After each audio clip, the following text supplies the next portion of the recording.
welcome to the 13th episode of Sunday Samvad. It is social entrepreneurship in education with Mr. Ashtam Nilakant.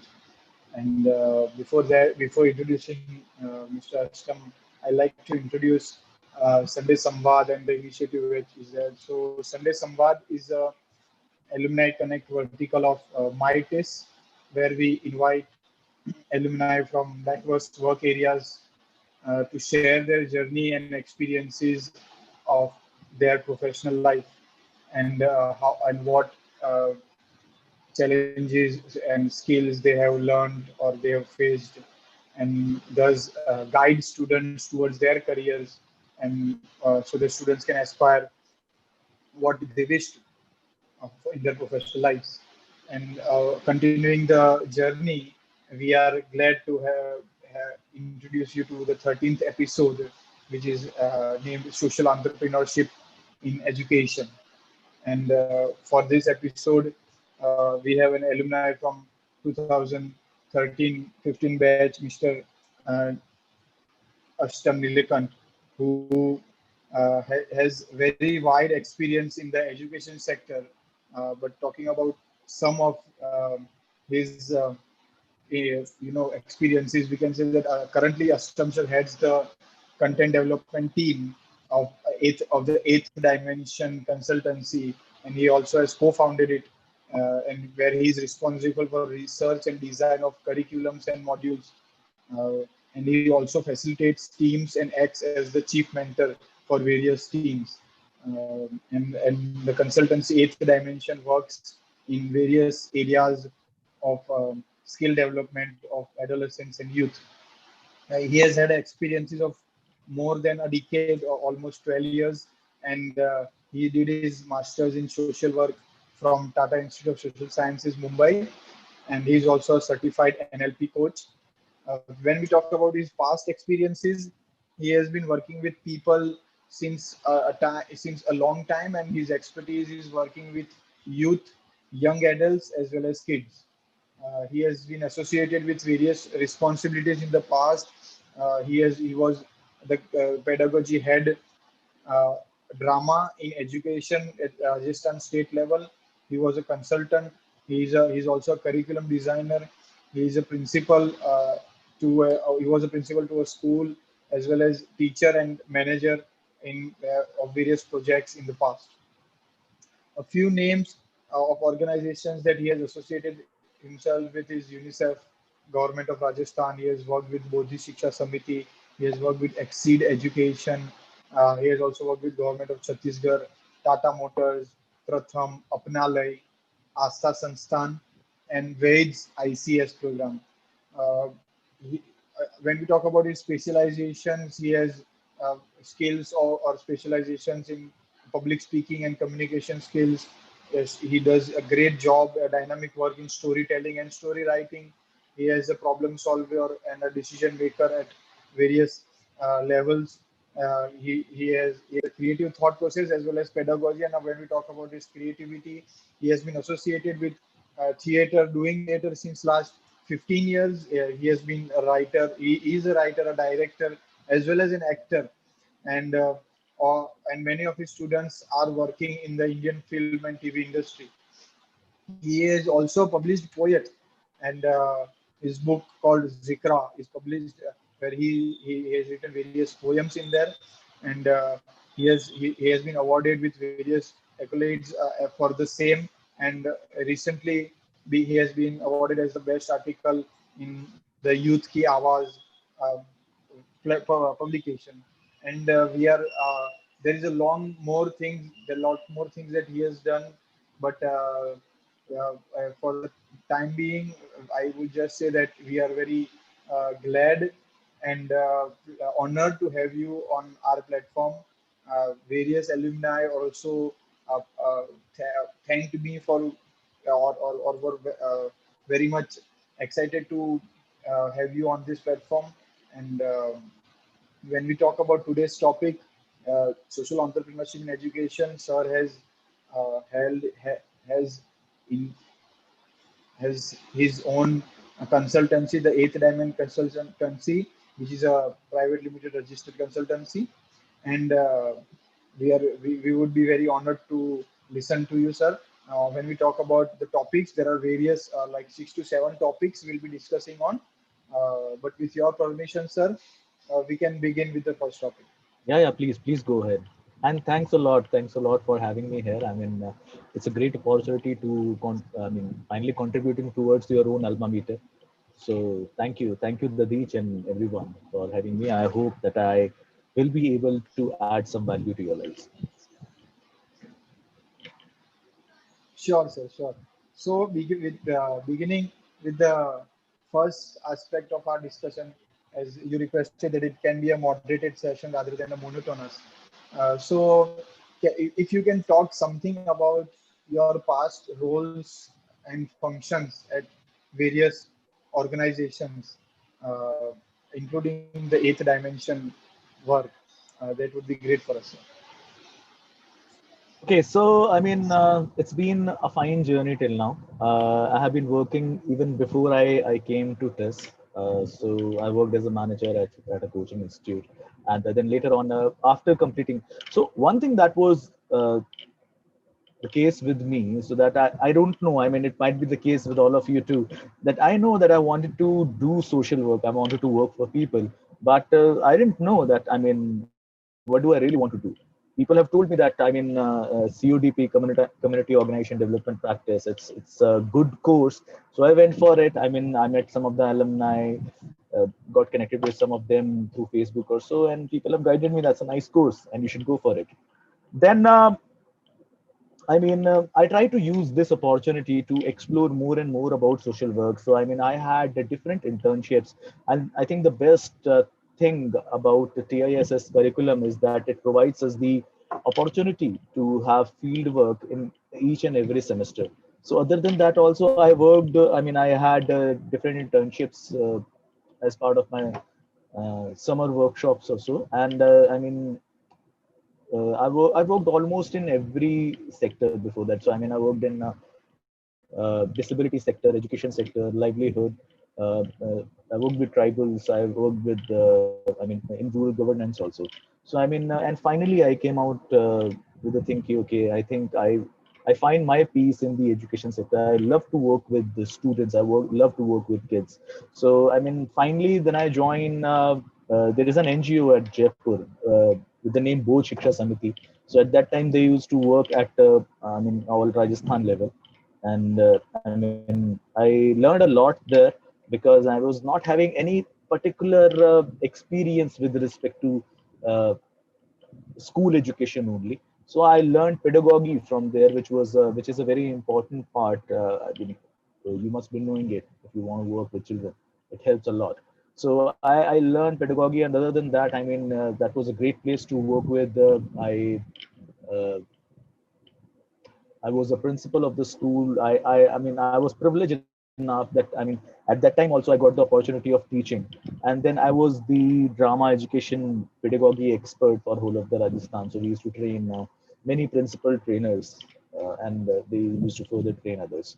So this was the thing at Rajasthan. Then I came back to your what do you say, Delhi back. I worked a bit with Exceed, and then finally, I think it's been more than 2 years that we have started our own initiative.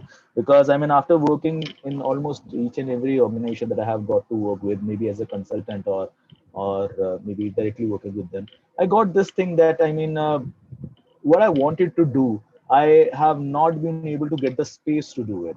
And maybe the vision, the thought, the philosophy were a bit different. And hence, finally came on this conclusion, okay, if you cannot do it with the organization, then why not open your own organization?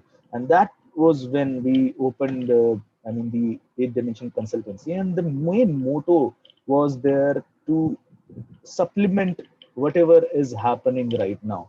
I am not a great believer of a structural change, especially in a huge country like India.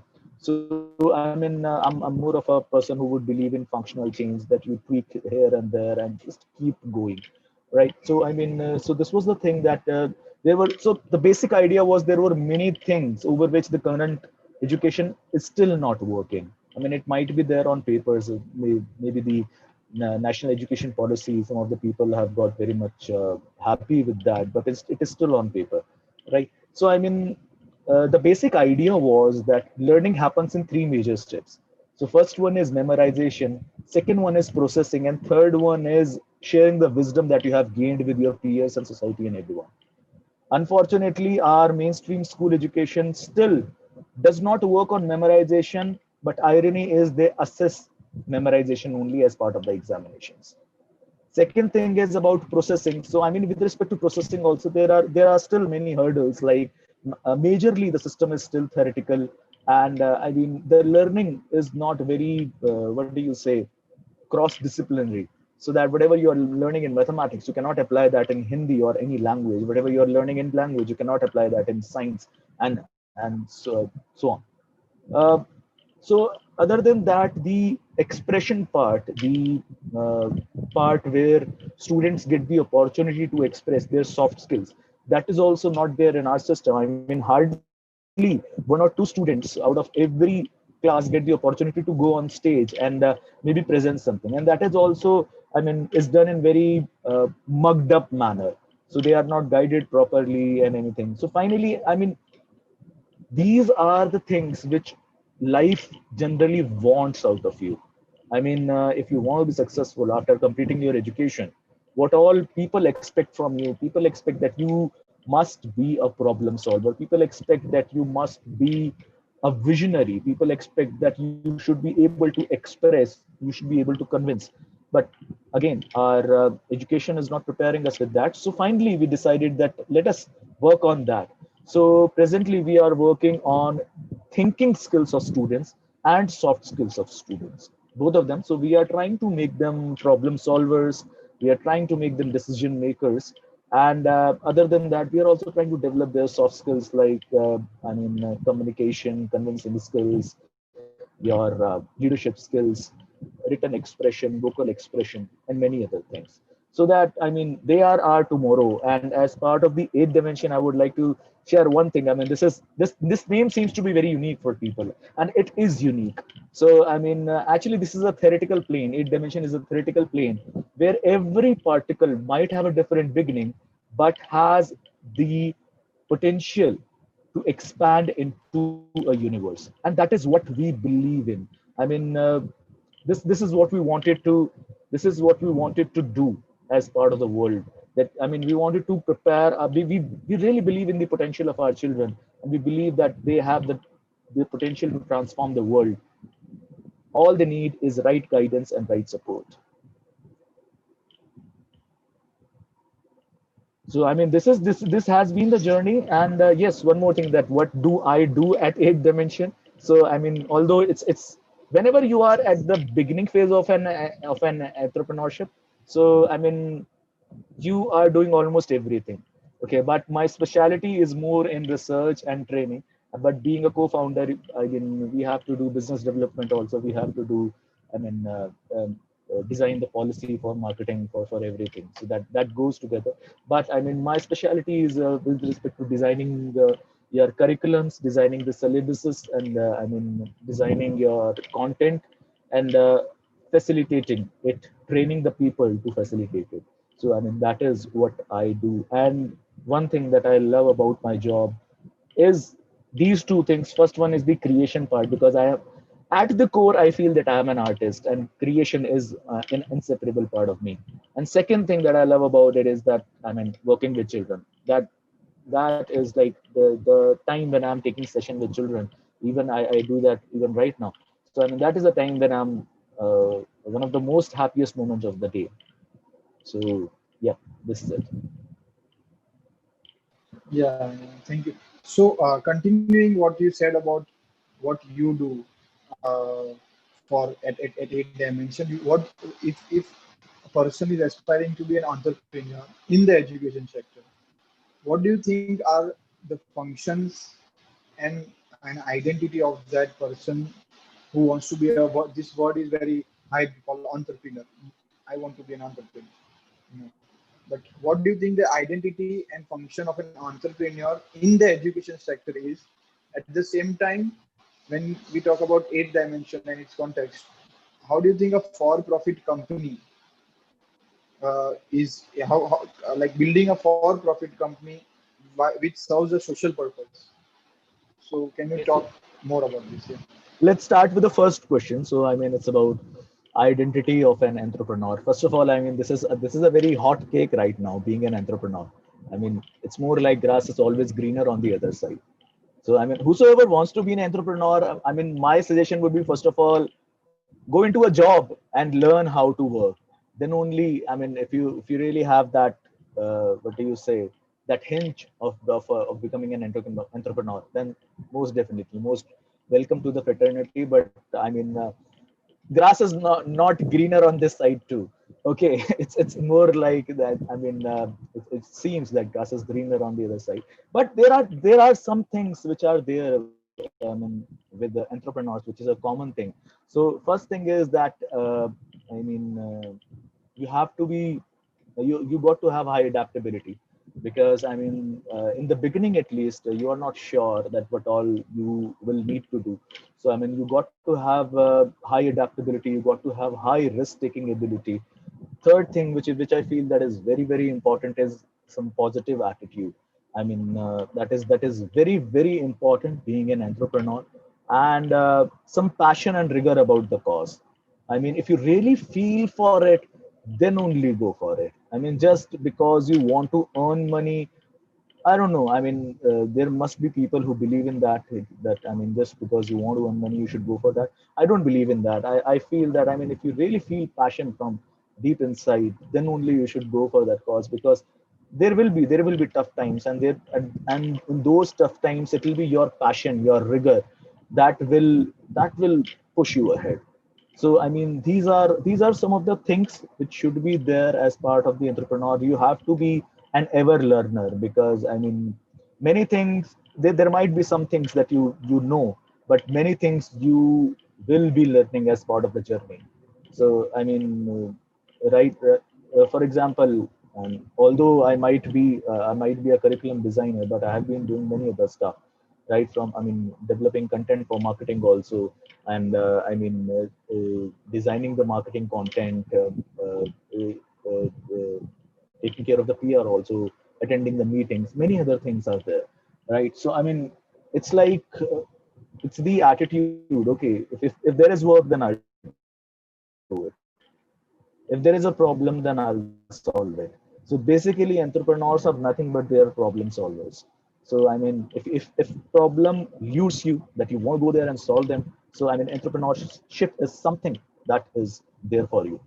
Now, your next question was that, I mean, profit and education, or rather, let us generalize it more, the profit and social work. I mean, this is known for social work and HR. So I mean, these two things which are there, how to put them together? So another thing, I mean, with respect to being an entrepreneur only, one thing that is expected out of you is being creative. So I mean, this is one of the places where you can be creative. So I mean, I can share the things from my own experience. So first thing was, I mean, this is one of the, what do you say, irony in our country, that we want to have experienced people, but we don't want to give experience to the inexperienced people, right? So I mean, the thing was that I started with the one training, and that was with the training of the MCD teachers, Municipal Corporation of Delhi, North Zone teachers, and we trained almost, I think, 240 teachers in that slot. And I mean, there were four or five batches of the teachers. So now the basic thing was six batches, I think, six batches of the teachers. So now we were not earning money from there. Okay, but we had two things which were very satisfactory. First thing, we were working at the ground, because municipal teachers, whom do they work with, right? They work with the students who are both coming from grassroots, right? Second thing which was there is that, I mean, by this work, by showing that work, that we have worked with these teachers, we have got the work that can pay us. I mean, municipality at that time, it didn't pay much. Okay, but I mean, then we shown that work to the other public school principals and all, and I mean, that is how we got the work, right? So I mean, this is one of the things. Second thing is like you can work as a consultant. I mean, you might not be, see, it will, I won't say that go and I mean, earn the money from the people who are themselves not earning very high, right? So I mean, but what you can do is there are many people who are working for them, but you can work, you have your own specialty, you can work as a consultant with them. So for example, we work with the government institutions, different government, I mean, we have worked with Delhi government, we have worked with municipal government. So I mean, through them we work for this disadvantage section which is there. Then I mean, we also work with the agencies like some NGOs are there, or maybe what do you say, Nehru Yuva Kendra, which is a big organization, right? We work with them as consultant. We, I mean, conduct the sessions, and yes, I mean, they might not be paying very hefty amount, but still, it is fine. So it's more about making a balance out of profit and non-profit. So I mean, for example, yes, I need to earn profit because I am a for-profit I mean, organization. Nobody is giving you money from okay, okay, you go and work. I have to generate it from the field only. But then I have to see that, I mean, what all things can I do which are for profit, and what all things can I do which are non for profit. So for example, as part of the processes, we have realized that our students, our present generation students which are there, they are forgetting, I mean, or they don't know the stories which were there from our own culture. Okay, I mean, from our own country. There, I mean, our country. So because I'm sharing this because one of our programs is about storytelling. So I mean, so what we did is that, I mean, we started very recently, we started one program that is on YouTube, and that is for free, so that anyone can go and be benefited from these videos which are there. And they we talk about different characters, different stories from them. Okay, second thing which is there is that, I mean, we generally also produce some content on YouTube, I mean, which can be accessible by people. For example, if there is a student who wants to increase his or her memory, so we have one video that is catered for the memorization. So if we feel that, I mean, a thing is that much critical that it should be generalized, so I mean, we put it as an open source. But if we think you, okay, this is something that we would like to make money out of, then the things are different. So it's basically about balancing both of the things, profit as well as non-profit, and it totally depends on your values. What do you want? What type of impact do you want to create?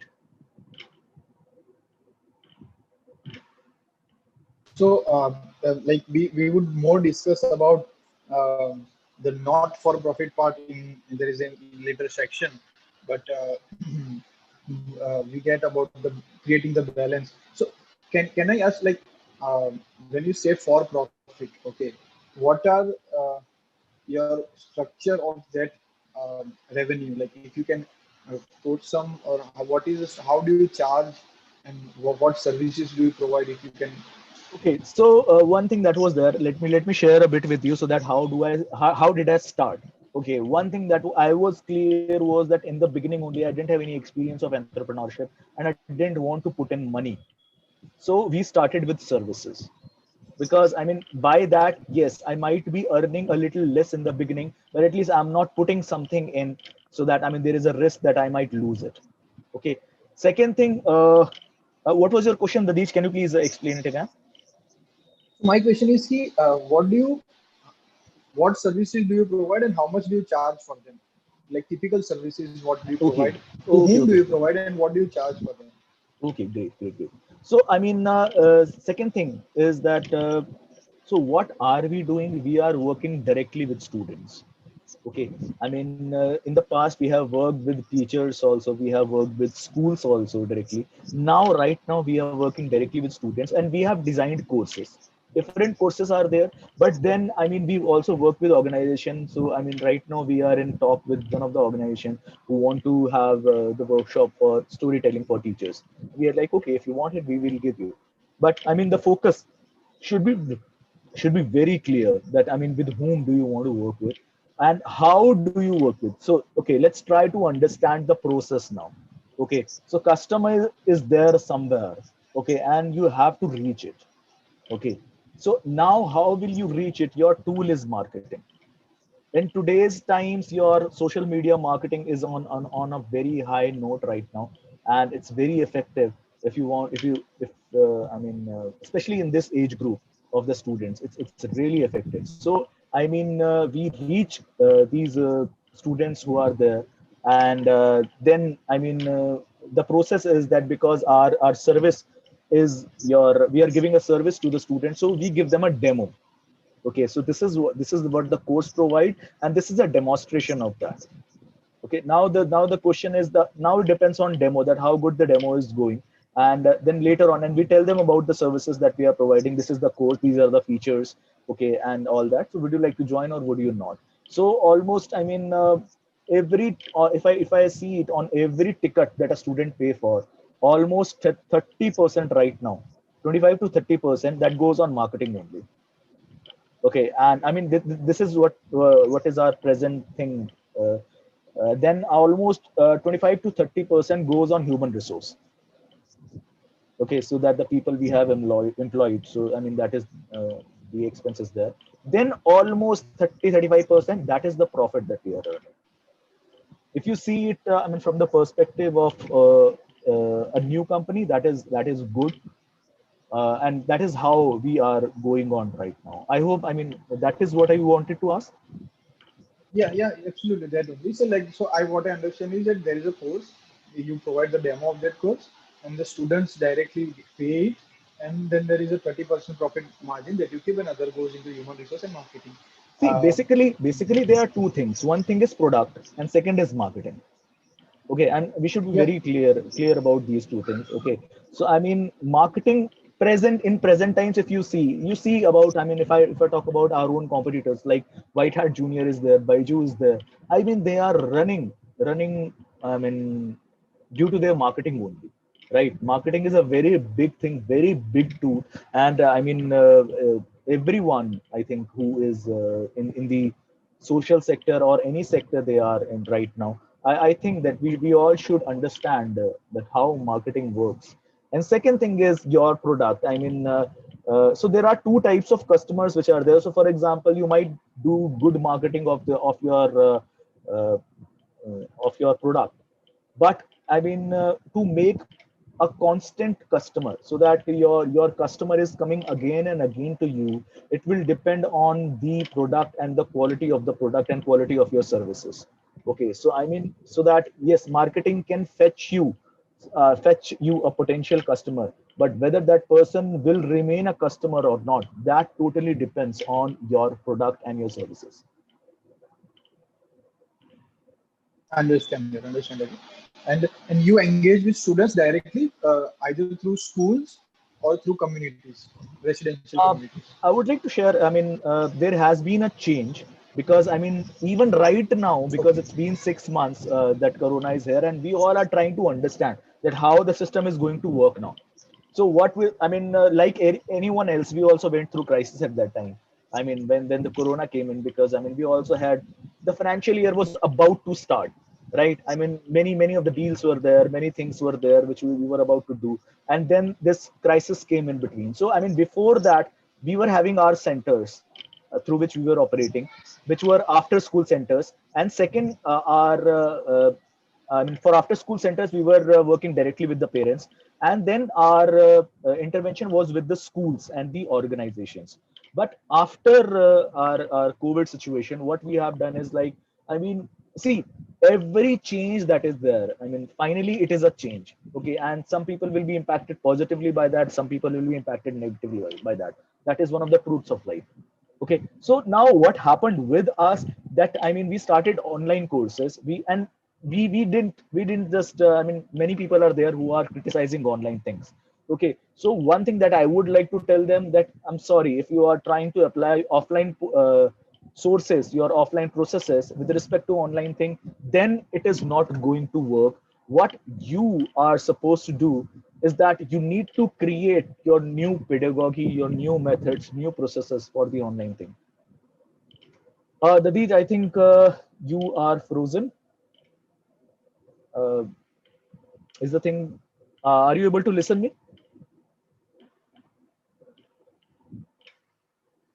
Dadich, are you able to listen me?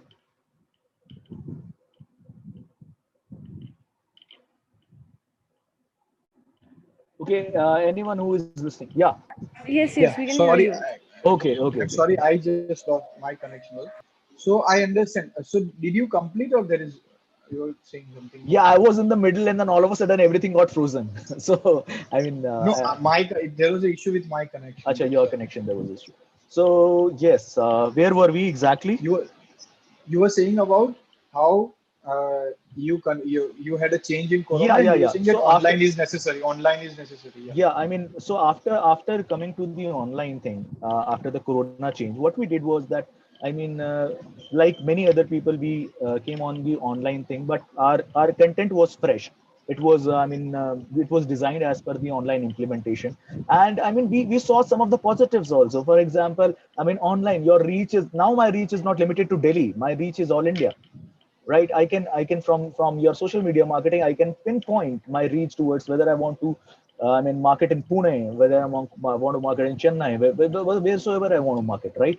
Second thing is that, some of the costs also got deleted. So, for example, the your rent cost which was there, it got deleted for us, right?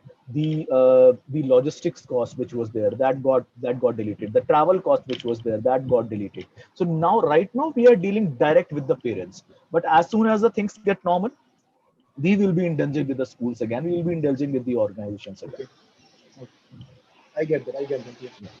So yeah. You obviously discussed that kind of some of the top aspects of the next discussion is the risks and challenges involved. Like, so would you like to discuss more about the risk when a person, let us say a student of TISS or any other, is trying to build an entrepreneurship in the education sector? What are the risks that they should be aware of and be ready for in the sense of financial or managerial or operational? Okay, so the biggest risk that is there, I mean, we all understand that. That is the reason that people have not been supporting entrepreneurship for a very long time. That is monetary risk, right? I mean, if you are developing a product and you think that your money will go in, then you got to have your plan Bs also with you. And I mean, other than that, you need to see that, I mean, how much strong cushion do you have along with you, the monetary cushion. That is, I mean, one of the biggest risk which is there. Other than that, see, something new is about to start. And there can be two things which are about to happen. One thing is that product is already there in the market and you are competing with it. Okay. Second thing is that product is not there in the market.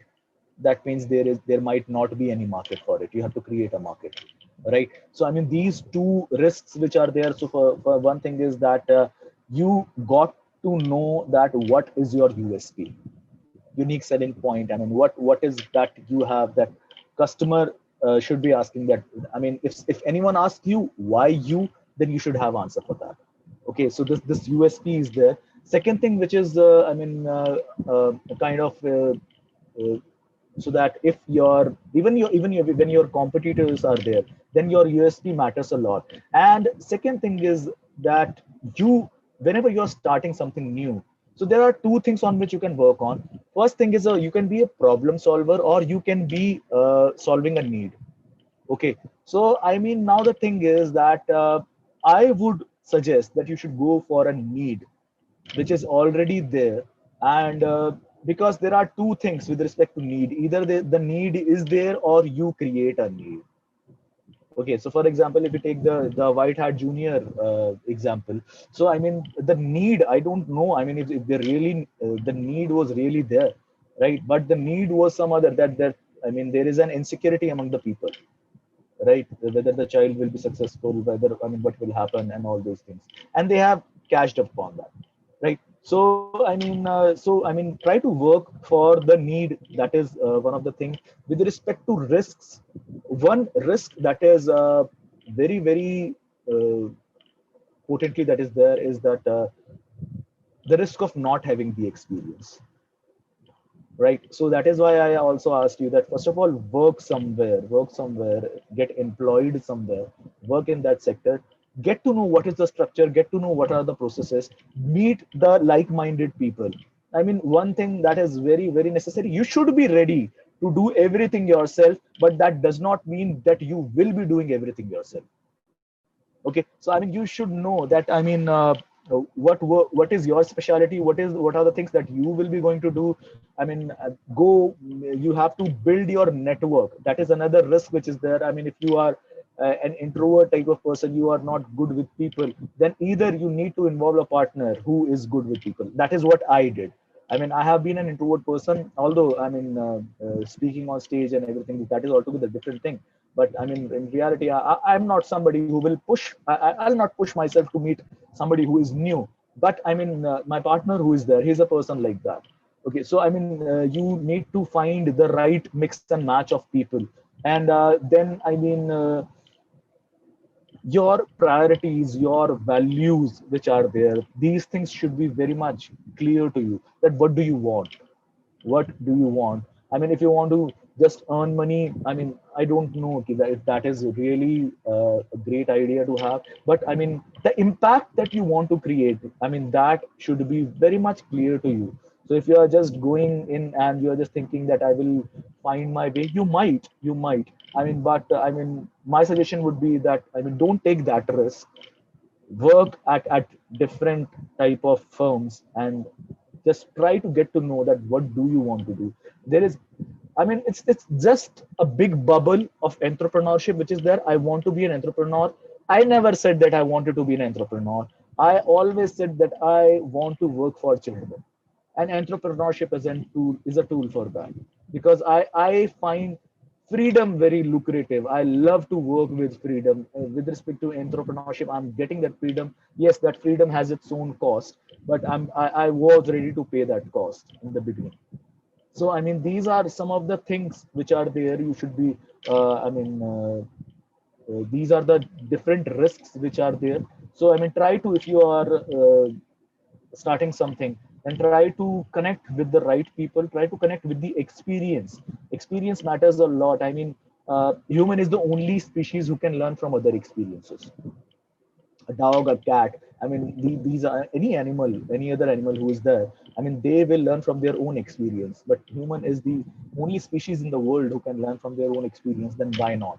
I mean, another thing is, I mean, the rest thing, reach out. I mean, that is also one of the things, I think Steve Jobs has also mentioned in one of his videos, that reach out. If you want anything from anyone, then you should be shameless enough to ask for it. I want it, can you give it to me? Okay, so I mean, these are some of the things about which people should be very much clear about, that these risks are there. And to mitigate those risks, build some capital cushion, meet the right people, build your network. I mean, I have been guided, my friends, my different friends who are working in different sectors, they have guided me a lot. So I mean, build a network. And I mean, that is how you can work for an entrepreneurship. And please be clear about what is the impact that you want to create.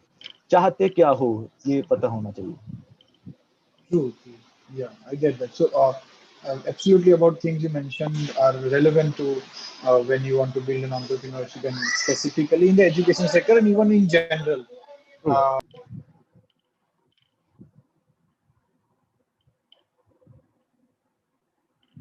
about One more thing that is there, I would like to mention.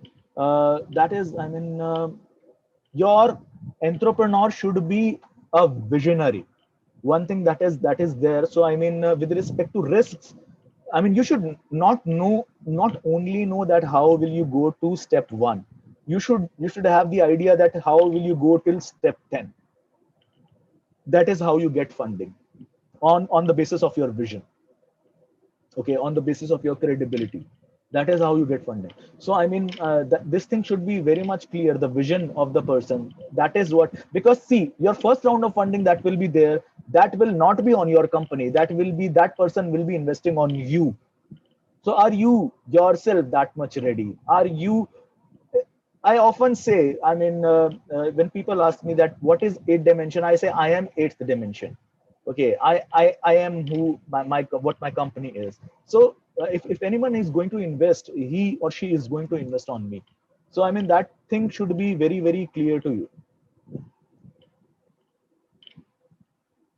Absolutely, absolutely. The person representing the organization should be the organization itself.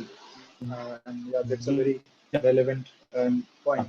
the Dheej, if we will be talking about the education sector per se, then there are some things, I mean, which a person should be very clear about. So, for example, things like child-centered pedagogy is, so that who is a child and how do they function. Okay, these things should be clear. With respect to, particularly talking with respect to the education sector, uh, there, I mean, education sector is a sector where beneficiary and your customer, they are two different people.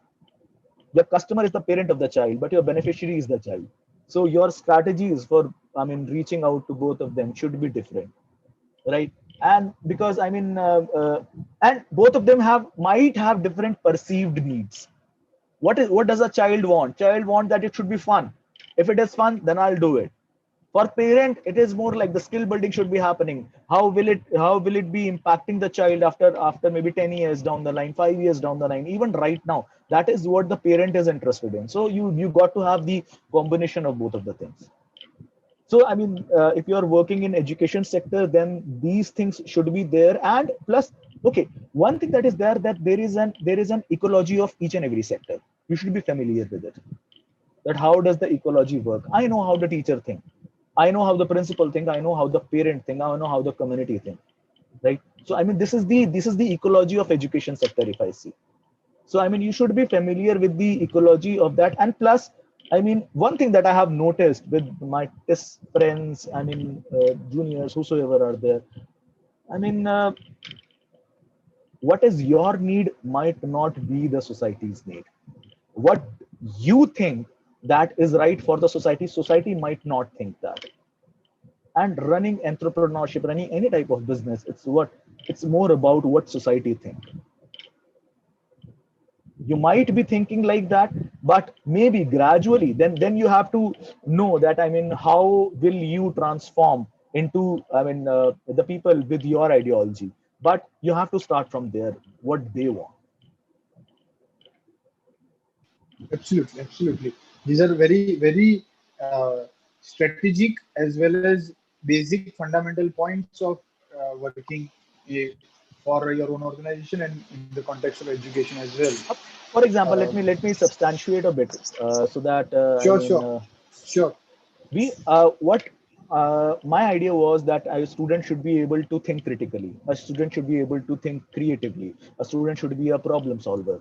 But I mean, that is not the perceived need right now.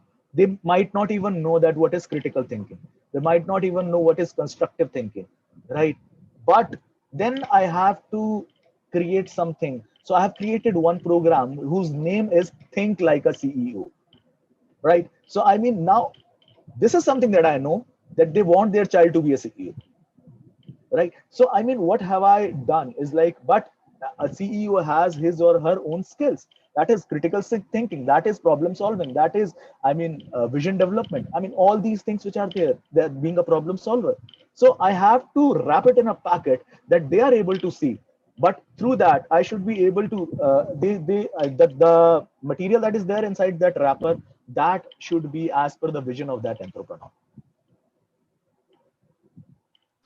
Very, very, very relevant and very unique example. And obviously, I think you are when you're talking about all these things, you are parallelly talking about what we were going to discuss in the sense of skills required.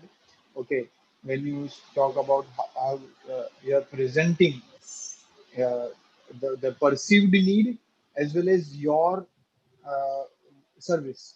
You know, True. how can you match those things and create a package that is best for all, for the See, organization, for the beneficiaries. true, Yeah, true. And the first step for anything is that try to know yourself. And what are you good at? Okay, so there are different things which are there. There is operation, there is marketing, there is sales, there is fundraising. I mean, fundraising is there with respect to NGOs and for profits, both of them, right? Then I mean, the content research. So what are you good at? So if you are good at, for example, coordination, some of the people are there. Even in our friend circle, there are some people who always make the plan, who are good with coordinations, right? So I mean, if you think that coordination is one of your strengths, then you might like to go and work at the operations. Okay, if you think that convincing the people is your strength, you would like to go and meet people, go for networking, go for marketing, that is your forte. And on the other hand, if you think that, okay, I can think, I can analyze a lot, or maybe you want to go for research and content building and these type of things. So, and some of the people are there who are very good at in our circle also we see they are very good at mentoring, right? So they can be a very good facilitator. They have empathy and they have these type of skills. So do any type of self assessment, whether it is SWOT, whether it is whatsoever self assessment tool you want to use. But try to get to know yourself, make a mind map, try to see where your branches are going, explore. Life is there to explore. That is what I believe in. It's a journey. It's there to explore. Just sit in the boat and get to see whether there comes a storm or not, whether you might go to a new island or not. But you should be prepared for a storm. This thing, with respect to the risk that you have asked, you should be prepared for the worst case scenario, what might happen. If you think that if nothing happens in your favor, that you might have to sleep on the footpath tomorrow, are you ready for that? That is one of the harsh things that you should be prepared for. Definitely. Uh, Prepare for the worst. Like, and I think just to point out that uh, uh, things you discussed are parallelly risks as well as how can we build skills to deal with those risks, right? Do you can you point out if you, according to you, if anything is left in the skills section, some specific skills for students of TISS that they need to work upon to if they are aiming to build an entrepreneurship in the education system? Some Okay. specific skills if you Sure, think there is sure, left. sure, sure, sure. So, some of the things, first of all, get the knowledge of MS Excel. Okay, that is, MS Office. Get the knowledge of MS Office. That is very, very important. If you can, this also try to impart some of the softwares, knowledge of softwares, that is really good, like SPSS or whatsoever. But generally, work happens in Excel only. So, get to know Excel, get to know Microsoft Word.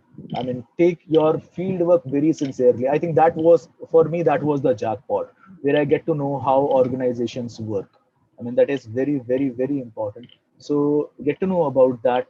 uh, Go and meet people. Try to work in different sectors. Even when you are going, whenever you are going for the field work, try to work in finance, try to work in, because NGOs also has these sectors, right? Try to go for outreach program sometime, try to work for that, so that your skills are built. And finally, two things are there. The one thing is, either you are working with people, or anyways, you will be working with people anytime only, but your focus could be your content and your research and all those things, right? So there are two types of people. Try to understand your type as soon as possible and accordingly work, because see, some of the skills are there which are very niche specific, so that in which sector are you going. But some of the skills, for example, if you're good at marketing, you will be there at almost every job. If you're good at marketing, every job needs a marketer, right? If you are a good HR person, you will be there in almost every job that is there, whether it's for profit, it's non for profit. So try to know what are you good at, and then accordingly go for those skills. Try to One thing that I would like to share is that try to develop a constructive mindset.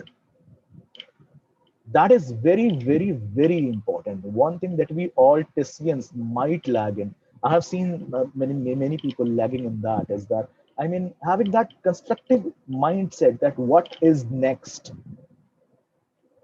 Maximum of the people stays there about criticizing the present.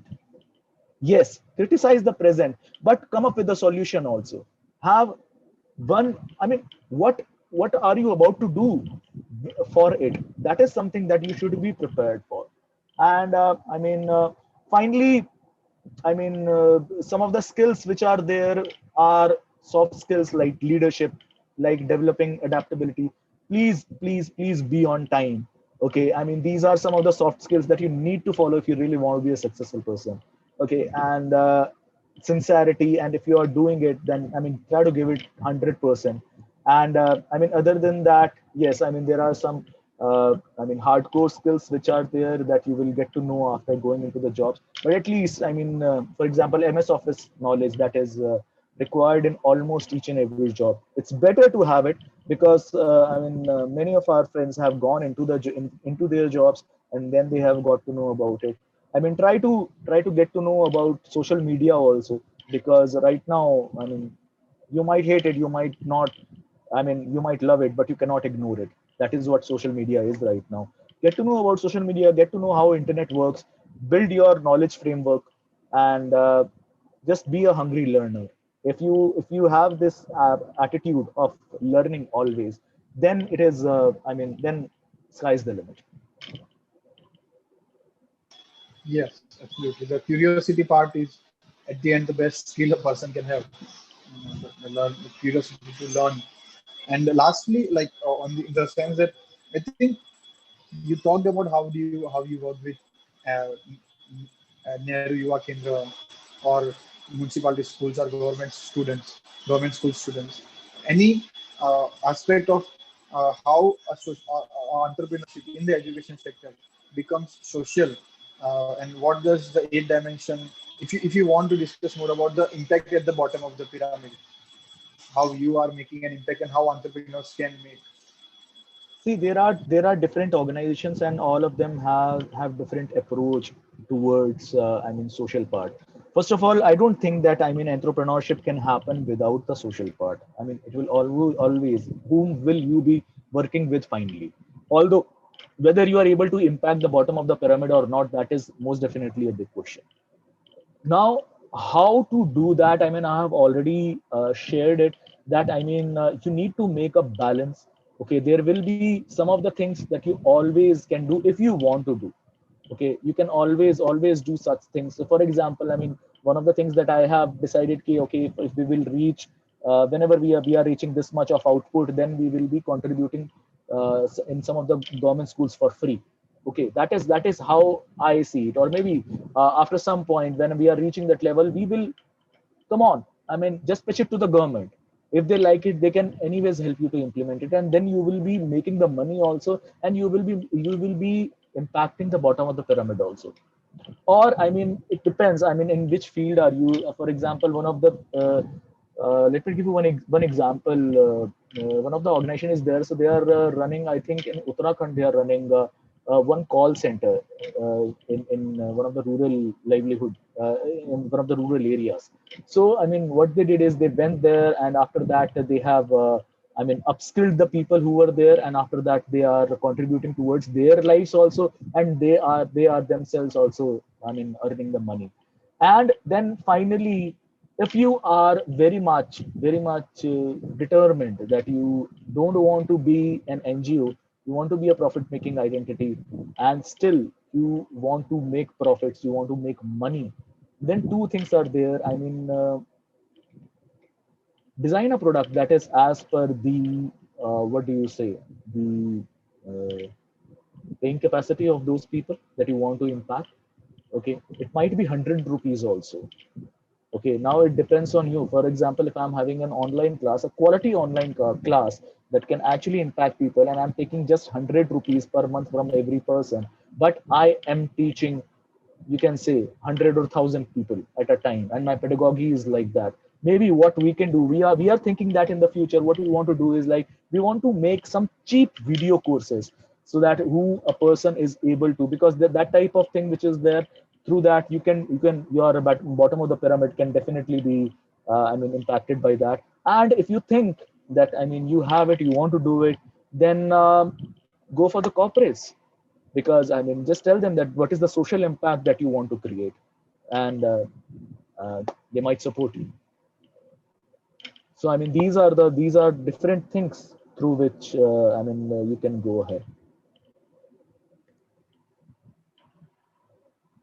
Yes, absolutely. So I think you mentioned how it differs from people to people and purpose to purpose. How can the impact at the bottom of the pyramid can be made? depends on the purpose of the organization as well as what the organization and the person wants to do. Lastly, or mostly at the end of what you can uh, discuss about, or you can discuss or talk about is how the values that we learn at TISS.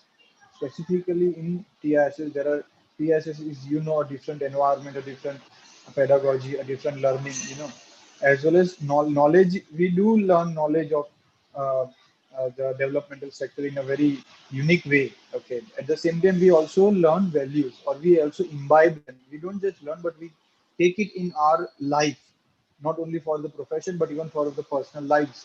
Uh, so, and then when we go into the field, we need to, we are so passionate also about, doing those, uh, implementing or applying those values and knowledge with the community or at the place we are working. So then we need to build a bridge. How do you advise TISS students?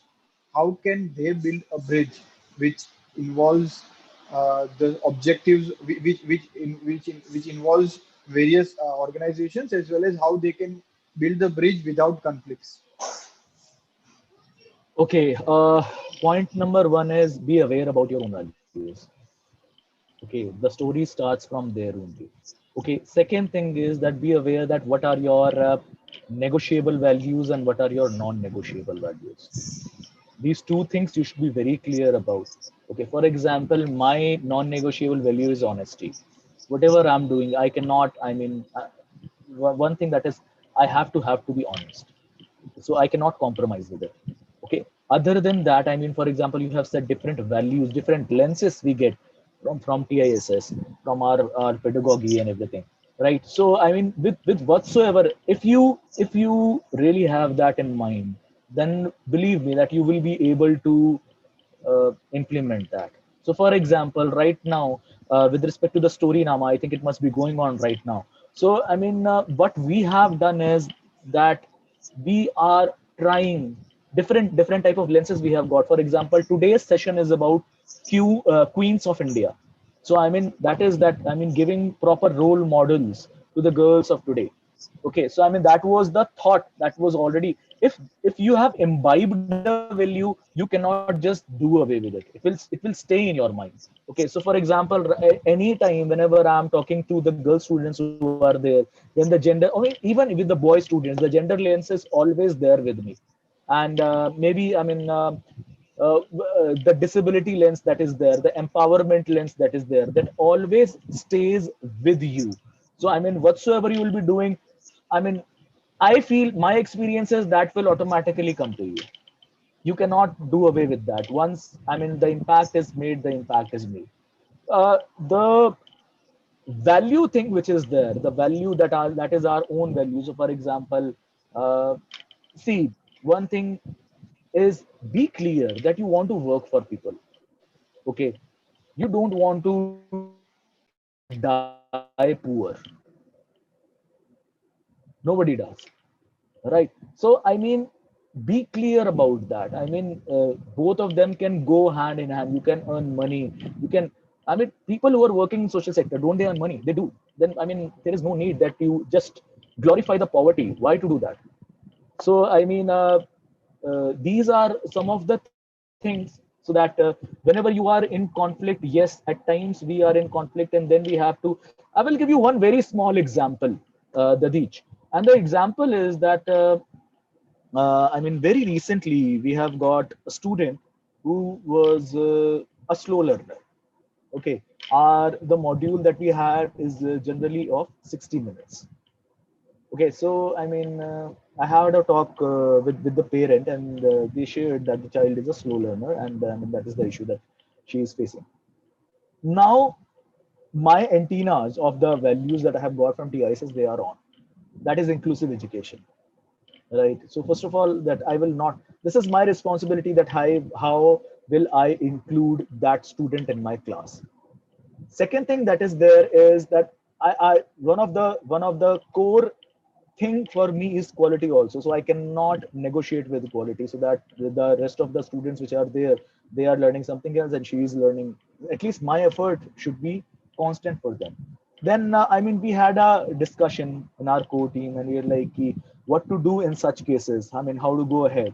And my thing was that you give 10 minutes extra to the student. The people who were coming from I mean high profit making market mindset, they might say okay, then we should charge for these 10 minutes. And if actually if the parent is empowered, they might give you to. But I mean, my take at that point was that for that child, the 60 minutes of a regular student is I mean 70 minutes for that. So I mean, we should not charge even a penny extra for that. We are anyways charging that person. So I mean, this is how I mean, your values, they will get implemented if you really believe in something. I don't think anybody in the world can actually stop you doing that. Yeah, so absolutely, and you rightly, through your example, it can be rightly seen that how perspectives matter, and how perspectives can channelize or negotiate, or also not just negotiate, but can lead to the objective you want to reach. And perspectives are the things that you should be able to uh, deal with, not just yours but others too. Lastly, at the end, uh, even you wanted to discuss this, and I would like to listen from you that why should I, or let us say we, go into the education sector and build an entrepreneurship? What are the motivating factors? Why should we? Okay, starting from it, if I say it with Hindi, problem solving का एक बहुत ही बेहतरीन रस होता है. I mean, have you ever like even with respect to mathematics, when you were able to solve that problem on your own, how did you feel? You feel like a winner. You feel like an achiever, right? I mean, that rus is there in entrepreneurship. Okay, because I mean, we all are problem solvers. Why education? I mean, other than the process, I mean, there are two things which are there: process as well as output. Okay, so some of the people who are there, they are driven by the processes, some of them are driven by the output. And fortunately, when I am working, I'm driven by both of them, because I love to work with students, and I mean, so do they. So they also, I mean, love to work with me. I mean, that has been my experience. So I mean, that is, I don't feel like working when I'm working. Okay, so I mean, I think that is the kind of work we all want to go for. Then when you don't feel that you are really working, and I mean, finally, the impact that you are making, you are the nation builder, because you are creating tomorrow. I mean, what can be more satisfactory than that? I mean, uh, although it will be a bit arrogant, but I have written a share very long time back, and I mean, I would like to share it here.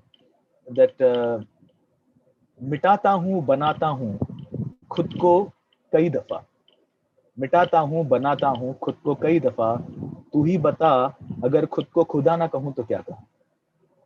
So I mean, this is what you are. I mean, what could be much more satisfaction? I mean, that you are creating something right in front of you, and you are able to, whatever you are doing with respect to other field of social works. I don't know how instantly you see the output, but with respect to education, students give you the output that easily, like that. And if you are able to see the output right in front of your eyes, I mean, uh, one of the girls I have mentored, I think 4 or 5 months back, that girl came from a small town of Bihar.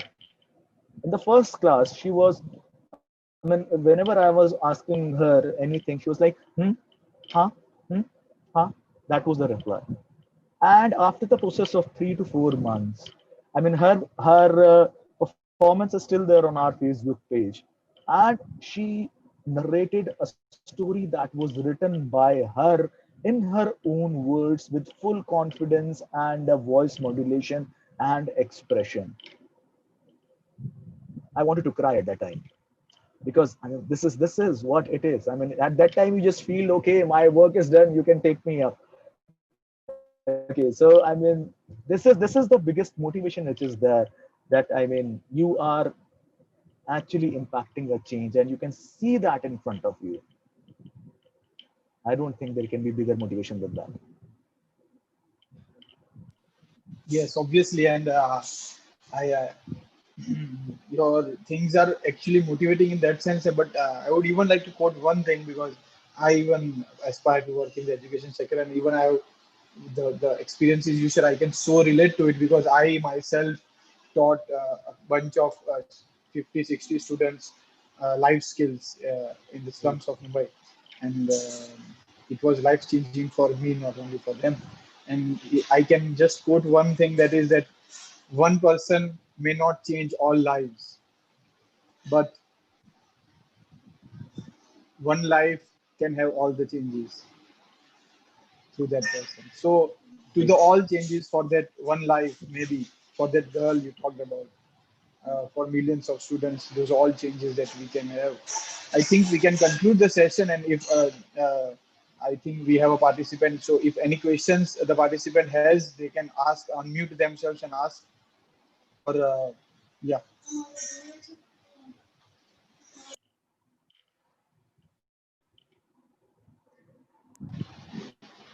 Do you have any question, Miss Shiny Kulu?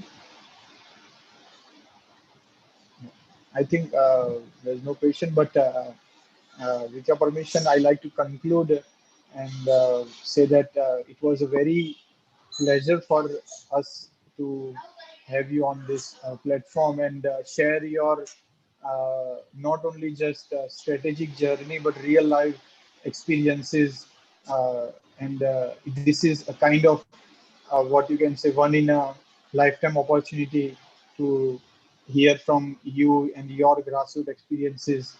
And I am honored personally to have you on board, and we aim to we tend to build continue this connection, and work passionately for the education sector, as well as it was an very uh, pleasure for us to have you, sir. And thank you so much for your presence and for your kind time. We stretched a bit beyond your time, but the topic was so interesting. I guess even you could not control and Yeah. share your journey.